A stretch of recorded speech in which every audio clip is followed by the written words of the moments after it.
നമ്മൾ ഈ സംഭവ സ്ഥലത്താണ് ഉള്ളത്. ഒളായത്താഴത്ത് ശനിയാഴ്ച രാത്രിയാണ് ഈ സംഭവം നടക്കുന്നത്. ഈ പ്രദേശത്ത് ഒരു വീട് കേന്ദ്രീകരിച്ചുകൊണ്ട് ലഹരി വിൽപ്പന നടത്തുന്നത് ഈ പ്രദേശവാസി കൂടി ആയിട്ടുള്ള സദാനന്ദൻ പോലീസിനെ അറിയിക്കുകയായിരുന്നു. പരാതി നൽകിയില്ല, പക്ഷേ വാക്കാൽ ഇങ്ങനെ ഒരു സംഭവം നടക്കുന്നുണ്ടെന്ന് പോലീസിനെ അറിയിച്ചു. അതിൽ പ്രകോപിതരായ ആ വീട്ടിലെ അംഗങ്ങളാണ് ഈ വീട്ടിലെത്തുകയും ലോക്കൽ കമ്മിറ്റി അംഗം കൂടിയായിട്ടുള്ള സദാനന്ദനെ മർദ്ദിക്കുകയും ഈ വീട് ആക്രമിക്കുകയും ചെയ്തിട്ടുള്ളത്. അതിന്റെ CCTV ദൃശ്യങ്ങൾ ഉൾപ്പെടെ പുറത്തു വന്നിട്ടുണ്ട്. ഇപ്പോൾ നമ്മൾ ഈ ദൃശ്യങ്ങളിൽ കാണുന്നത് ഈ വീടിന്റെ ചില്ല് ഉൾപ്പെടെ തകർത്ത അതിന്റെ ദൃശ്യങ്ങൾ കൂടിയാണ്. എന്താണ് സംഭവിച്ചതെന്ന് ലോക്കൽ കമ്മിറ്റി അംഗം കൂടിയായിട്ടുള്ള സദാനന്ദൻ തന്നെ പറയും. നേരത്തെ ഈ പ്രദേശം കേന്ദ്രീകരിച്ച് ലഹരി വിൽപ്പന നടത്തുന്നുണ്ട് നിങ്ങൾ പരാതിയായിട്ട് വാക്കാൽ പോലീസിനെ അറിയിച്ചു. അതിലുള്ള പ്രകോപനം അല്ലേ? ഇവിടെ ലഹരി കേന്ദ്രമായിട്ട് ഈ വീട് ഒരു ഹബ്ബാണ് എന്നുള്ള ഈ നാട്ടുകാർക്കൊക്കെ അറിയാം. എന്നാൽ ഇതുവരെ പോലീസിലാരും പരാതി നൽകിയിട്ടില്ല. ഞാൻ ഈ ആളുകൾ ഇങ്ങനെ പോലീസ് വന്ന് ഇടയ്ക്ക് റെയ്ഡ് ചെയ്യുന്നത് ഇവിടെ ഞാൻ കൊടുത്ത പരാതിൻ്റെ അടിസ്ഥാനത്തിലാണെന്നും പറഞ്ഞ് മെന്നാന്ന് ഞാൻ പാർട്ടി ഓഫീസ് പൂട്ടി വരുന്നേരം എന്നെ ബൈക്കിൽ വെച്ച് തടഞ്ഞു നിർത്തി എന്നെ ആക്രമിക്കുകയാണ് ഉണ്ടായത്. അന്ന് തന്നെ പോലീസിൽ അത് കംപ്ലൈൻറ്റ് കൊടുക്കുകയും പോലീസിൽ പരാതിപ്പെടുകയും ഒക്കെ ചെയ്തിട്ടുണ്ട്. ഇയാളെ അറിയപ്പെടുന്നത് ചെറുപ്പം മുതൽക്കേ കീരിദാസൻ എന്നാണ് അറിയപ്പെടുന്നത്. അപ്പോൾ ഇയാൾ അനങ്ങിയാൽ ഇയാൾ വേറെ ഒന്നുമില്ല, കടിച്ച് പറിച്ചാളെ ചെയ്യുക. ഇന്നലെ എൻ്റെ ഏട്ടൻ്റെ മകനെ കടിച്ച് പറിക്കുകയൊക്കെ ചെയ്തിട്ടുണ്ട്.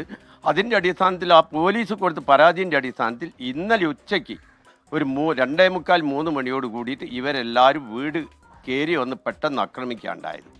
അതിലാണ് ഈ നാശനഷ്ടങ്ങളും ഇതുമൊക്കെ ഉണ്ടായത്. ഞാനും അനിയൻ്റെ ഭാര്യ ഉണ്ടായിന്, ഞാനും എൻ്റെ ഭാര്യയും മാത്രമേ ഉള്ളൂ ഇവിടെ.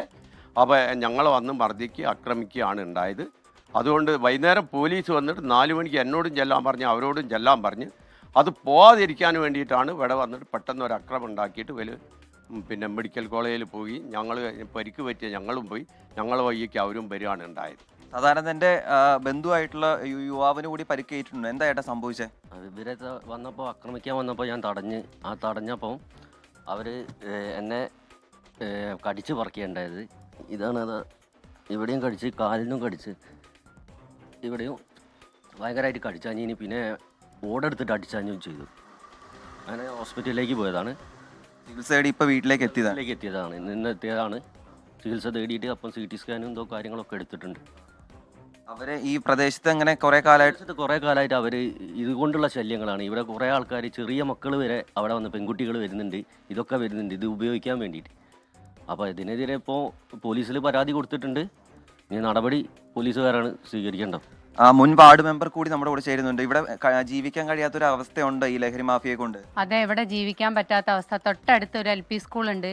ഇത് എന്താ വെച്ചാൽ ഞങ്ങൾ നേരിട്ട് കാണാത്തതുകൊണ്ട് ഇതുവരെ അവർ നേരെ ഒരു പരാതിയൊന്നും ഇതുവരെ കൊടുത്തില്ല. വെച്ചാൽ ഇന്ന് നാളെ ശരിയാവും എന്നുള്ള രീതിയിലാണ് ഞങ്ങൾ നിന്നിരുന്നത്.